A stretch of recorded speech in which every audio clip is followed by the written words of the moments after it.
भिंड से बड़ी खबर है। चल समारोह में असामाजिक तत्वों ने पथराव कर दिया। भगवान परशुराम जयंती पर निकाला जा रहा था चल समारोह। पत्थर लगने से पुलिसकर्मी घायल हुए हैं। घायल आरक्षक को जिला अस्पताल में भर्ती किया गया है।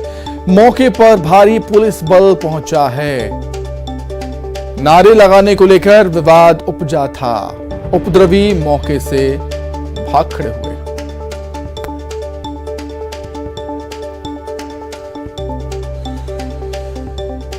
तो भिंड से बड़ी खबर, जहां चल समारोह में असामाजिक तत्वों ने पथराव कर दिया।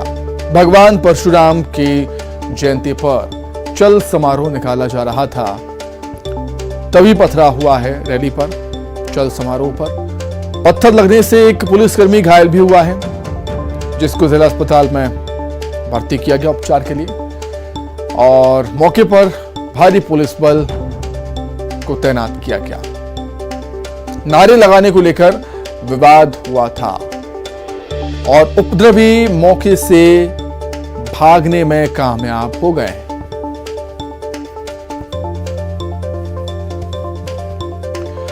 तो धार्मिक रैलियों में पथराव की जो घटनाएं हैं वो थमने का नाम नहीं ले रही। इससे पहले आपने देखा था कि रामनवमी पर जब रैली निकाली गई थी, तब भी उस रैली पर पथराव हुआ था। हनुमान जयंती के दिन जब रैली निकाली गई, तब भी कई स्थानों पर पथराव की घटनाएं सामने आई थी। और आज जब परशुराम जयंती थी, तब भिंड में चल समारोह निकाला जा रहा था। तब चल समारोह में असामाजिक तत्वों ने पथराव कर दिया और इस पथराव में एक पुलिसकर्मी घायल भी हुआ है। घायल आरक्षक को जिला अस्पताल में उपचार के लिए भर्ती किया गया। अधिक जानकारी के लिए हम बातचीत करेंगे। संवाददाता रवि रमन त्रिपाठी हमारे साथ जुड़ गए हैं फोन लाइन पर। रवि रमन, अब हम देखते हैं कि जो धार्मिक रैलियां होते हैं, आयोजन होते हैं, उनमें पथराव की घटनाएं लगातार बढ़ती ही जा रही हैं। फिलहाल भिंड की घटना में क्या कुछ सामने आया था? सुमित, मैं आपको बताऊं कि सुबह से ही चूंकि आज ईद उल फितर भी है और परशुराम जयंती भी है, तो इस बात को लेकर प्रशासन अलर्ट भी था। लेकिन कहीं ना कहीं शांति और सद्भाव के साथ दोनों ही त्योहार मनाए जा रहे थे। लेकिन जब परशुराम जयंती के जन्मोत्सव के अवसर पर जब चल समारोह माधोगंज हाट से गुजर रहा था, उसी वक्त कुछ नारे लगाने को लेकर कुछ असामाजिक तत्वों के द्वारा पथराव किया गया। चूंकि एक पत्थर जो है वो पुलिस के आरक्षक के लगा है। मोहित यादव नाम बताया जा रहा है और वह आरक्षक घायल हुआ तो तत्काल अन्य पुलिस की मदद से उसे जिला चिकित्सालय भेजकर ट्रामा सेंटर में उसका उपचार चल रहा है। चूंकि जो पत्थर फेंकने वाले जो असामाजिक तत्व हैं वो मौके से फरार हो गए हैं। जी ठीक है रवि, आपका बहुत धन्यवाद तमाम जानकारी के लिए। खबर पन्ना से, जहां एमपी टूरिज्म के होटल में एक बाघ घुस आया। रिहायशी क्षेत्र में बाघ के घुसने से हड़कंप मच गया। घंटों तक इलाके में बाघ टहलता रहा, घूमता रहा। बाघ को देखकर लोग डर गए, दहशत में आ गए।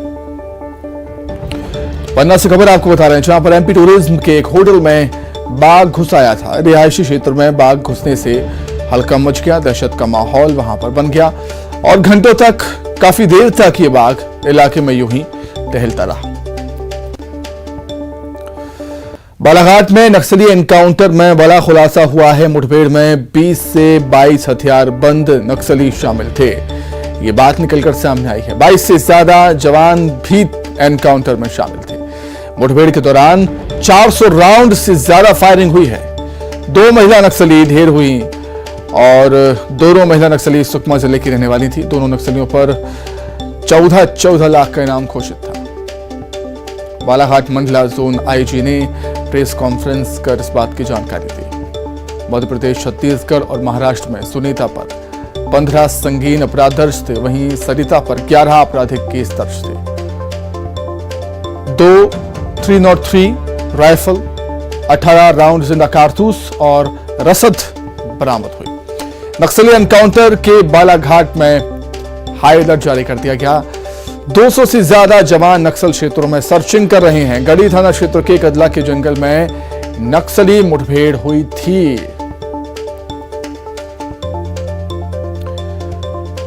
तो बड़ा खुलासा निश्चित तौर पर हम कह सकते हैं बालाघाट में हुए नक्सली एनकाउंटर में।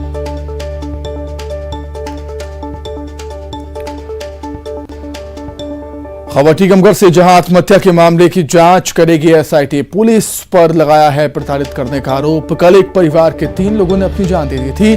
ट्रेन के आगे आकर अपनी जान दी थी परिवार ने। 13 साल के बेटे के साथ मां बाप ने आत्महत्या कर ली। 10 साल के बेटे पर चोरी का आरोप दर्ज था। पुलिस ने बेटे को दी थी गर्म तेल में हाथ डालने की धमकी। पीड़ित ने निष्पक्ष जांच के लिए सीएम हेल्पलाइन में शिकायत की थी।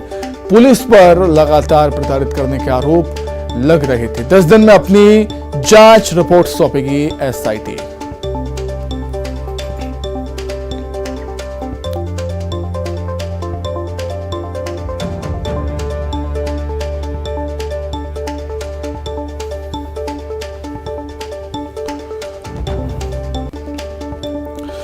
रायगढ़ में बच्ची का रेस्क्यू किया है। महिला शिक्षक के घर से बच्ची का रेस्क्यू किया गया। 6 साल की बच्ची का रेस्क्यू हुआ है। महिला बाल विकास और खरसिया पुलिस ने बच्ची का रेस्क्यू किया है। महिला के घर के बाथरूम से बच्ची को बाहर निकाला गया।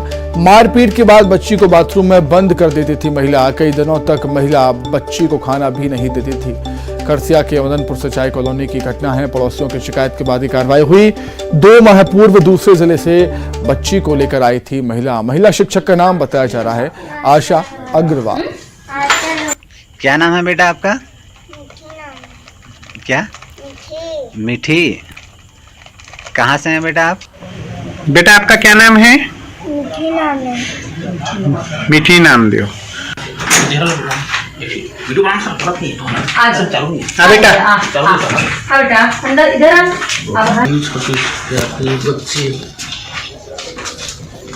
ए बेटा कुछ नहीं खाई है? क्या नाम है बेटा आपका? यहाँ मेरे को जगदीश भैया फ़ोन करके बताया कि यहाँ पे एक बच्ची जो है टॉयलेट में बंद है। तो उसको बचाने के लिए मेरे कॉल किए थे। तो फिर मैं टीआई एसडीओपी मैडम से बात की। फिर वो चौकी प्रभारी से बात की। फिर उनके साथ आकर के बच्ची को बचाने के लिए हम लोग यहाँ पे आए। बच्ची कहाँ मिली उस वक्त जब आए? हम लोग आए तो बच्ची बाथरूम में बंद थी और कोने में दुबके हुए बैठी थी। अब आगे की कार्यवाही आप क्या करेंगे इसमें? इसके लिए मैं जिला जो बाल संरक्षण अधिकारी है उनको सूचना दे दी हूँ। उनके द्वारा टीम भेजा जा रहा है रायगढ़ ले जाने के लिए बच्ची को। वही छत्तीसगढ़ में आकाशीय बिजली का कहर देखने को मिला। आकाशीय बिजली की चपेट में आने से 5 लोगों की मौत हो गई। मनेंद्रगढ़ जिले में 3 लोगों की मौत हुई है। आकाशीय बिजली गिरने से 2 लोग गंभीर रूप से घायल हुए हैं। पेंड्रा जिले में भी एक नाबालिग की मौत हुई है। 2 घायल हुए। कवर्धा में भी आकाशीय बिजली से 1 व्यक्ति की मौत हो गई। तो छत्तीसगढ़ में आकाशीय बिजली का कहर देखने को मिला। अलग अलग जगहों पर आकाशीय बिजली की चपेट में आने से 5 लोगों ने जान गंवा दी है। मनेंद्रगढ़ जिले में 3 लोगों की मौत हुई। वहीं आकाशीय बिजली गिरने से 2 गंभीर रूप से घायल हो गए। पेंड्रा जिले में एक नाबालिग की जान चली गई। 2 लोग घायल हुए हैं आकाशीय बिजली गिरने से। वहीं कवर्धा में भी आकाशीय बिजली से 1 व्यक्ति की मौत हुई है।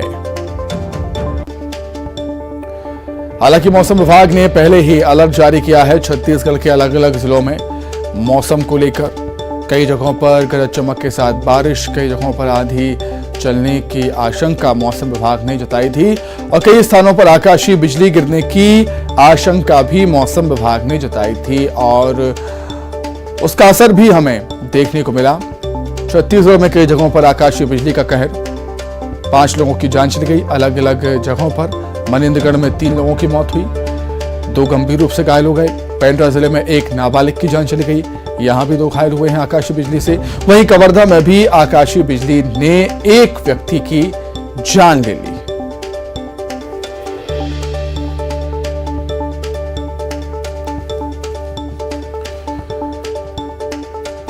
तो छत्तीसगढ़ के अलग अलग स्थानों पर आकाशीय बिजली का कहर देखने को मिला। 5 लोगों की जान गई है आकाशीय बिजली की चपेट में आने से।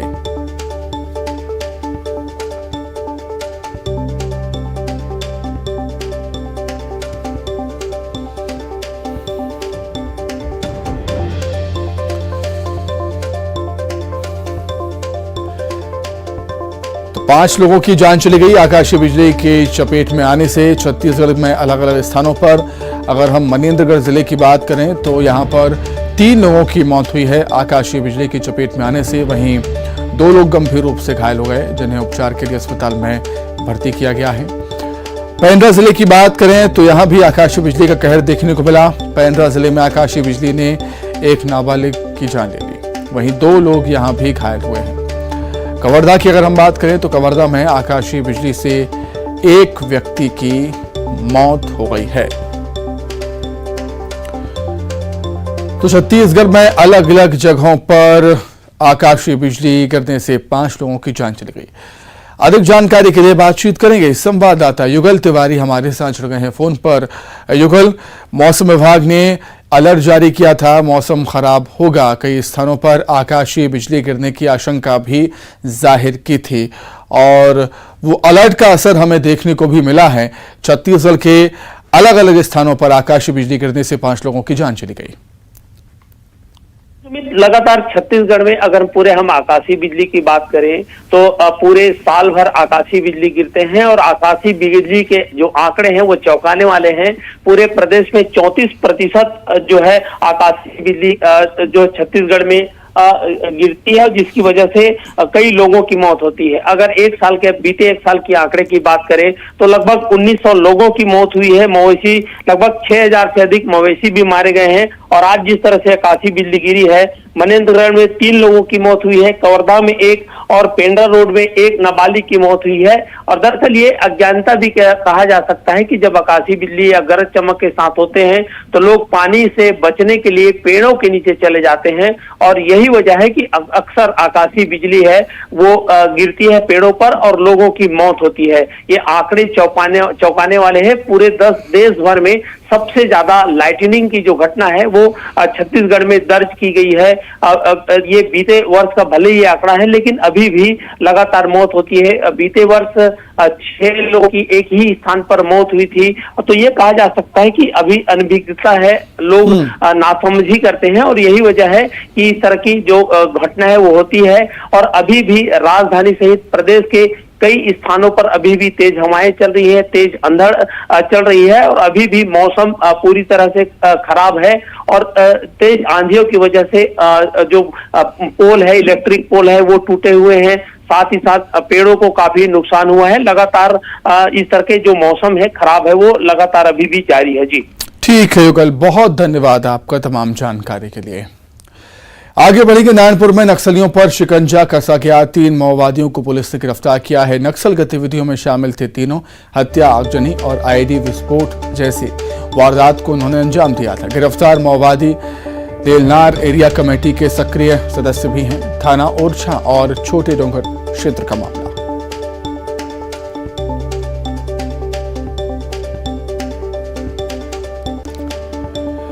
अंबिकापुर में पुलिस को बड़ी कामयाबी मिली है। साइबर ठगी मामले में पुलिस को कामयाबी मिली। साइबर सेल और विशेष टीम को बड़ी सफलता मिली। साइबर ठगी मामले में 7 आरोपी गिरफ्तार हुए। बिहार से 7 साइबर ठग गिरफ्तार हुए हैं। सीतापुर थाना क्षेत्र की महिला से ठगी की थी। ठगी की शिकार महिला ने पुल से कूदकर आत्महत्या की। केबीसी के नाम पर 25 लाख इनाम का झांसा दिया गया था। मामले में पाकिस्तानी कनेक्शन भी सामने आया है। पाकिस्तान और नेपाल से जुड़े हुए तार बताए जाते हैं। इसके 11 मोबाइल, 14 सिम, 2 पासबुक बरामद हुए। आरोपियों से 17 एटीएम कार्ड और 11,000 रुपये बरामद किए गए। सीतापुर थाना अंतर्गत एक महिला के आत्महत्या करने की घटना सामने आई थी। उसमें तस्दीकी में ये समझ में आया कि वो महिला ऑनलाइन ठगी का शिकार थी। केबीसी के नाम पे, उनकी लॉटरी लगाने के नाम पे उनसे लगभग 1.5 लाख रुपए की राशि ठगी गई थी और वो विभिन्न समय में ठगी गई थी। अंतकाले उन्होंने जो है आत्महत्या कारित किया। इस घटना की संगीनता को देखते हुए धारा 306 और 420 के तहत में अपराध पंजीबद्ध किया गया था। विवेचना चालू की गई और डीएसपी अखिलेश कौशिक के नेतृत्व में एक टीम का गठन किया गया था और 1 महीने के भीतर में इसमें सरगुजा पुलिस को अच्छी कामयाबी मिली है। 7 लोगों को इसमें पूर्णिया बिहार एवं अन्य बिहार के जिलों से, पटना इत्यादि से पकड़ा गया है। और वो रायपुर में माता कौशल्या महोत्सव का शुभारंभ हुआ। चंद्रखुरी में माता कौशल्या महोत्सव का शुभारंभ हुआ है। 3 दिवसीय माता कौशल्या महोत्सव का शुभारंभ हुआ। संस्कृति मंत्री अमरजीत भगत ने महोत्सव का आगाज किया है। स्कूल शिक्षा मंत्री प्रेमसाय सिंह टेकाम भी मौजूद थे। सीएम भूपेश बघेल अंतिम दिन महोत्सव में शामिल होंगे। कौशल्या महोत्सव में कई कलाकार प्रस्तुति देंगे। अंतिम दिन प्रसिद्ध गायक कैलाश खेर प्रस्तुति देने के लिए यहाँ पर आएंगे। कलाकारों का हौसला बढ़ाने के लिए खुद संगत पर बैठे शिक्षा मंत्री प्रेमसाय सिंह टेकाम और संस्कृति मंत्री अमरजीत भगत ने झांझर और ढोल बजाकर भजन गाया।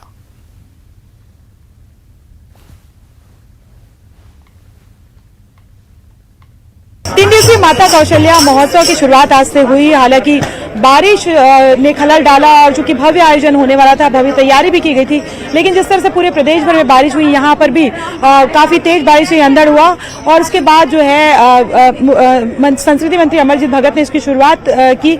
लेकिन जो कलाकार जो आए हुए थे वो इस बारिश आंधी बारिश में भी उन्होंने हार नहीं मानी और वो लगातार यहाँ पर जो लोग पहुंचे थे कम से कम उनके लिए प्रस्तुति देते हुए नजर आए। ऐसे ही कुछ कलाकार हैं, उनसे बात करते हैं। कहाँ से आए भैया आप लोग? हम लोग गरियाबंद से। गरियाबंद में आए हो तो बहुत इंतजार करते हो? हाँ। अच्छा, आकर इंतजार करते हो आप? हाँ, आज ये माता कौशल्या के जन्म उत्सव में कार्यक्रम होगा। हम लोग हमारे कलाकार हमारे साथ में और हम कलाकार के साथ में। ये जो कौशल्या माता का जो महोत्सव जो उसका शुभारंभ जिसका आगाज हुआ है आज, हम सब साथ मिलाकर तब मतलब बारिश से आपको लगता है भले ही बारिश आ गई लेकिन उत्साह में कोई कमी नहीं है? देखिए, ऐसा बुजुर्गों ने कहा है कि जब कोई कार्यक्रम में अगर बरसात हो जाए, पानी गिर जाए तो बड़ा शुभ माना जाता है, उसको अच्छा माना जाता है। ये तो शुभ संकेत हम लोग। ऐसे में कलाकारों के उत्साह में कोई कमी ना है, इसलिए दोनों मंत्री जो है, मंत्री अमरजीत भगत और मंत्री प्रेमसाय सिंह टेकाम जो है खुद संगत देते हुए नजर आए। कैमरा पर्सन रोहित श्रीवास्तव के साथ मुमता लांजे, न्यूज़ 18 छत्तीसगढ़ रायपुर। तो इसी के साथ ही फिलहाल इस वक्त खबर लगातार जारी है। नमस्कार।